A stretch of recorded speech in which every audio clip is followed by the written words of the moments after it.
Alors, lors de cette communication, mon objectif premier est de déterminer si les représentations autour, donc aussi des cartes à jouer au sein des périodiques illustrés fin de siècle, relèvent d'une viralité aléatoire ou calculée. Alors, je ne vais pas m'étendre sur l'adjectif, enfin la dénomination fin de siècle. Alors, cela dit, comme il s'agit d'une problématique inédite, il est impossible de faire l'économie des enjeux méthodologiques, conceptuels et théoriques que pose l'étude des cartes à jouer dans un corpus périodique. Il me faut ainsi revenir brièvement sur l'iconographie des cartes à jouer en général et formuler un premier état des lieux sur la représentation donc, de ces cartes à jouer en mode périodique. Deux modes de figuration des cartes à jouer cohabitent dans l'art comme dans l'imagerie populaire. Les représentations des cartes à les représentations ornant les cartes à jouer ainsi que les scènes montrant des joueurs ou des diseuses de bonne aventure. Cette assertion lisible un peu partout dans la littérature spécialisée superpose en fait deux niveaux de représentation.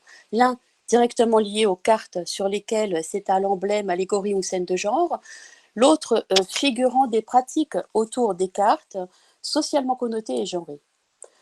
Dans la presse périodique illustrée, qui au passage ne relève évidemment que partiellement de l'imagerie populaire, ces deux niveaux de représentation se retrouvent, quoique à un niveau supérieur, dans la mesure où les représentations des cartes sont des méta-représentations, des images d'images.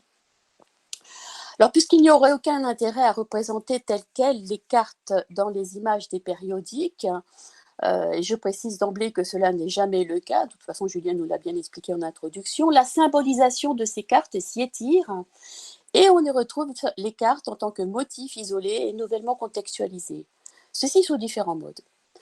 Au sein de la presse satirique, les usages ludiques et divinatoires sont de plus ironisés. Les cartes sont alors incluses dans des caricatures où elles sont plus ou moins détournées de leur usage traditionnel et souvent fortement acculturées.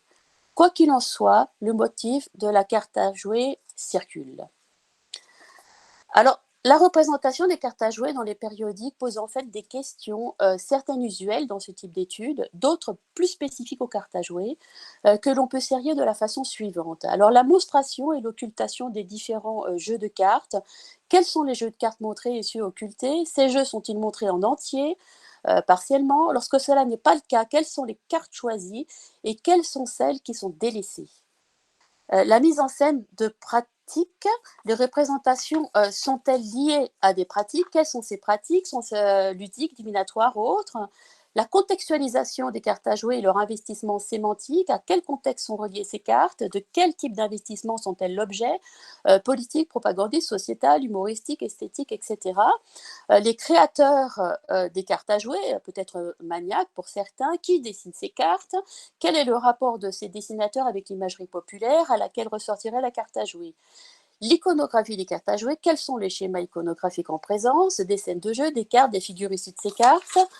Quels sont les remaniements iconographiques à l'œuvre, les mécanismes syncrétiques, les logiques d'appropriation, le dispositif iconographique, dans quel dispositif iconographique s'inscrivent ces cartes, des vignettes, des doubles pages, des séries d'images? La circulation de ces images, peut-on dégager des circuits de reprise et si oui, à quelle échelle? Celle d'un périodique, d'une ère culturelle, à un niveau national, européen, voire au-delà? Tout ça est assez illusoire en fait. Le dispositif médial, la circulation des cartes à jouer s'inscrit-elle dans un dispositif intermédial, voire dans une logique de concurrence médiale? La démarche éditoriale, la publication de ces cartes s'inscrit-elle dans une démarche éditoriale? La méthodologie, évidemment, et les concepts mobilisés pour une telle étude, quel corpus et quel, alors je sais bien que la notion de corpus a été détruite ce matin, et quelle méthodologie retenir pour aborder ces différentes questions? La nature de la viralité, euh, qui m'est spécifique à ma problématique, peut-on parler de cartomanie? S'agit-il d'un processus raisonné ou d'une viralité aléatoire? Comment qualifier ce phénomène d'ailleurs? Plutôt en termes quantitatifs, comme c'est l'usage, et aussi l'évidence, ou en termes qualitatifs? Alors la jauge va être pour moi aussi les autres jeux dans l'image. Alors ce sont autant de questions que je vais reprendre et auxquelles je vais tenter d'apporter des éléments de réponse. Alors, je me suis quand même attelée comment dire, à l'exercice de la définition d'un corpus, hein, c'était avant ce matin. Alors, les questions que j'ai posées m'ont conduit donc à délimiter un corpus de périodiques illustrés et à lui appliquer différentes méthodes d'exploitation, notamment quant à son exploitation temporelle. C'est-à-dire que j'ai en fait croisé les coupes synchroniques et diachroniques. J'ai donc retenu, vous l'avez sous les yeux, la revue illustrée zurichoise der Nebelspalter donc sur une plage temporelle très longue, 1875-1933, la revue illustrée munichoise Jugend, donc entre les années 1896 et 1900, la revue concurrente Simplicissimus pour la seule année 1896, vous allez voir pourquoi, dépouillement intégral, et la revue parisienne Le Rire sous une plage temporelle équivalente à celle que j'ai retenue pour Jugend. Alors ce corpus est à l'évidence hétérogène quant à sa constitution culturelle, temporelle et tendancielle. Il ne m'est évidemment pas possible de présenter en détail chacune de ces revues, mais il est important d'en relever certaines caractéristiques. Alors, ces 4 périodiques s'adressent à un large public et ce sont même des champions dans leurs catégories respectives. Ils sont donc représentatifs de l'arrière-plan culturel de leur rédaction, de leurs dessinateurs et de leur lectorat. 2 d'entre eux, Simplicissimus et le Nebelspalter, revendiquent un positionnement satirique, un autre, Jugend, se présente comme un mélange entre art, satire et littérature. Le 4e, Le Rire, est une revue de large audience ciblant un public différencié et qui mélange divertissement et propos politiques.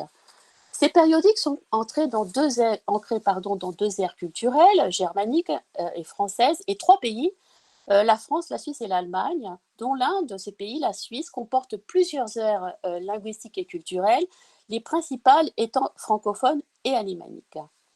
Ces périodiques relèvent donc d'arrière-plan culturel différent, tant en matière d'environnement sociétal et politique, de langue, avec l'allemand, le français et les dialectes alémaniques, de culture périodique, de rapport à l'image, d'esthétique graphique, de patrimoine artistique et de pratique des jeux de cartes. Le Nebelspalter possède de plus une particularité unique en ce qu'il constitue une sorte de plaque tournante des influences françaises, allemandes et spécialement munichoises, et dans une moindre mesure autrichienne et italienne. Pour faire court, les dessinateurs s'inspirent fortement, c'est un terme, même un euphémisme, de ce qui se fait ailleurs. Alors ce corpus permet ainsi un relevé quantitatif, une analyse iconographique, octoriale et éditoriale, le suivi de la circulation d'un motif ou d'une configuration, le constat de transfert culturel, artistique et sémantique, ou au contraire celui d'une intangibilité, et aussi évidemment d'une forme de viralité. Au travers d'une étude au long cours comme dans le Nebelspalter, il est aussi possible d'observer non seulement la fréquence des représentations des cartes à jouer, mais la sémantisation et la désémantisation des variations du motif et leur éventuelle recharge sémantique. Alors la question quantitative me paraissait la plus évidente, et ça c'était avant de dépouiller complètement la première de mes revues, le Nebelspalter. L'étude de ce périodique suisse alémanique, je vous l'ai dit, qui est en fait subsume pour ainsi dire beaucoup d'autres périodiques sur une très longue durée, selon un croisement de coupes synchroniques pour les 5 premières décennies, donc entre 1875 et 1921, et de relevés exhaustifs pour les années 1922-1933, avait pour but d'évaluer un phénomène de viralité globale et d'apprécier celui-ci durant une belle époque, donc assez floue finalement, et de suivre l'évolution des représentations. Il en ressort les enseignements suivants. Alors, une présence continue des cartes à jouer entre 1880 et 1929 et même 1933, entre 5 et 10 par an, avec une forte accélération à partir de 1900, puis à nouveau à partir de 1914. Une présence différenciée selon les périodes. Là, vous avez un écran où donc ce type de représentation est en série, avec des châteaux de cartes dans les années 1880, puis à nouveau pendant la Première Guerre mondiale, des joueurs de cartes à partir seulement des années 1890, ça très intéressant, et ensuite de façon continue, des figures qui s'autonomisent seulement à partir de 1900, avec des dames, le 9 de cœur et une figure très très typique qui mélange donc le joker, le mât du tarot et le fou, des cartes isolées et redessinées à partir de la Première Guerre mondiale, l'apparition d'un usage divinatoire des cartes seulement à partir de 1930 dans un contexte d'inquiétude croissante sur le plan international. Ces cartes sont la plupart du temps identifiables et elles appartiennent très majoritairement à la version alémanique du jeu de Yas, qui qui est donc un ancêtre de la belote, un jeu de levée, et de façon plus minoritaire à celle du jeu de cartes classique de 32, voire de 52 cartes, plus les jokers. Dans de rares cas, il y a combinaison des deux jeux. Le constat amène tout de suite à s'interroger sur l'absence des cartes du tarot, un jeu pourtant encore très pratiqué durant toute cette époque, en Suisse comme du reste en Allemagne du Sud et en Autriche.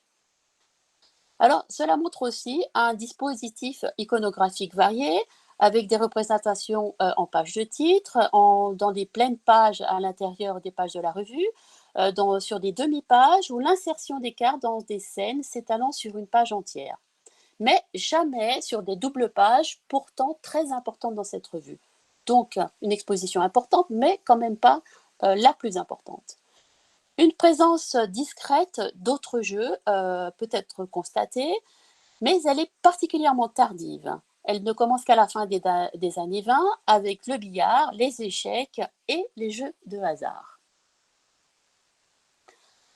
Une diversité de thématiques, des thématiques sociétales avec les joueurs de cartes et la question de la pauvreté à gauche, humoristique avec l'ivrogne et l'exposition universelle de Paris en 1900, je ne m'étends pas parce qu'il faut de temps, sur la politique internationale avec les conférences de paix, la crise du Maroc, l'affaire Dreyfus, la question des Balkans, etc.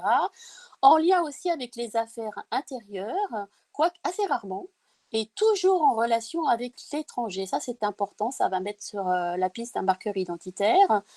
Un investissement, on constate aussi un investissement propagandiste avec le thème du fossé idéologique entre la Suisse romande et la Suisse alémanique durant la Première Guerre mondiale. Les uns vont du côté français, les autres du côté allemand. Un investissement identitaire aussi avec les prémices de la défense spirituelle à l'aube des années 1930. Ce sont donc les représentations des croix, mais aussi une ligne critique, festive et autopromotionnelle au travers de la figure du fou, du mat, du joker, que s'approprie le Nebelspalter, donc avec la représentation à droite au milieu. Alors, ce traitement esthétique est dans l'ensemble assez peu spectaculaire la plupart du temps, et il est le fait d'une pluralité de dessinateurs. Alors, le relevé exhaustif des représentations des cartes à jouer entre 1896, je le rappelle, et 1900 au sein du rire, mais en évidence, lui, 11 représentations comprenant des joueurs de cartes, des cartes annotées et redessinées, des figures aussi sorties du jeu, et dans ce cas, donc, ce sont des rois, des valets et des dames, donc que des figures, des atouts. Toutes les cartes sont issues ici d'un jeu de 32 cartes et 52 cartes telles qu'on les connaît. Et la plupart de ces cartes sont à peine visibles, voire pas du tout. On observe ici un dispositif iconographique souvent très valorisé, avec des doubles pages, des pages entières et des demi-pages. On observe aussi, parallèlement, une présence très discrète d'autres jeux de société. Donc ici, le jeu de jaquet et le jeu de dames, ce sont les seuls que j'ai relevés, donc qui montrent bien l'importance quand même relative des cartes à jouer. L'adossement de ces composition a un propos politique, notamment l'affaire Dreyfus, que vous voyez donc ici, en particulier dans la scène de la vie des cartes, ou sociétale, avec la question discutée de la bohème et des bourgeois. Ces cartes dénotent une très grande diversité de traitements esthétiques et des dessinateurs variables. Donc, c'est-à-dire qu'il y a il n'y a pas de malice de ce point de vue-là. Pour Jürgens, sur la même période, donc 1896-1900, on recense 14 représentations avec donc des joueurs de cartes, un jeu de cartes fait maison, alors ça c'est intéressant évidemment, ainsi que des figures extraites des cartes, qui sont ici donc à nouveau le fou, le mât, le joker, donc un espèce de syncrétisme sauvage, des valets et des dames. Ces cartes ne sont pas reconnaissables,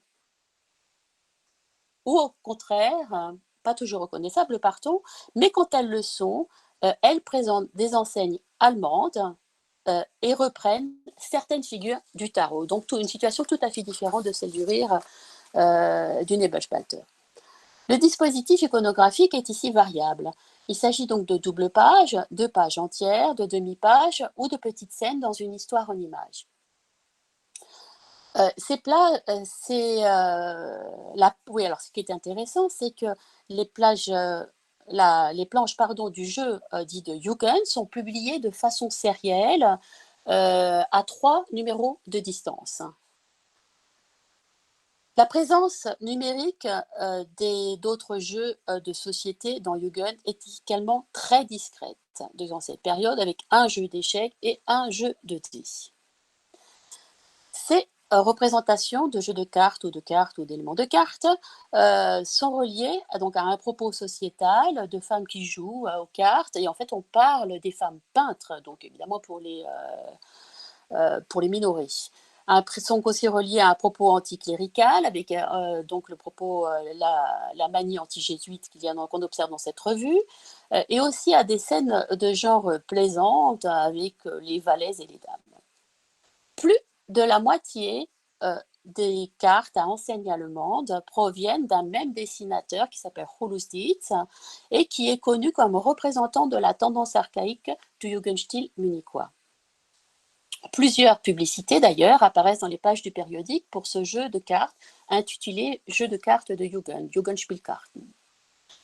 Alors, un sondage en 1896 dans la revue Simplicissimus, et d'ailleurs ça a suffi pour évacuer la question, ne fournit qu'une unique représentation de joueurs pour les cartes à jouer et dont les cartes ne sont pas reconnaissables et rien d'autre. Alors, force est tout d'abord de constater que la présence des cartes à jouer, pour être importante à la Belle Époque, n'en est pas moins inférieure à celle d'autres motifs ou thèmes viraux tels que les chiens et les chats, les tableaux de maître ou autres chapeaux. Elle peut même être quasi absente, comme le montre le rapprochement entre Jugend et Simplicissimus, deux périodiques pourtant concurrents, évoluant dans la même ère culturelle, donc à Munich. Cette présence des cartes est aussi nettement inférieure à celle d'un procédé comme la mise en abîme, très caractéristique des périodiques de cette époque, notamment au travers des lecteurs, lectrices et autres liseuses.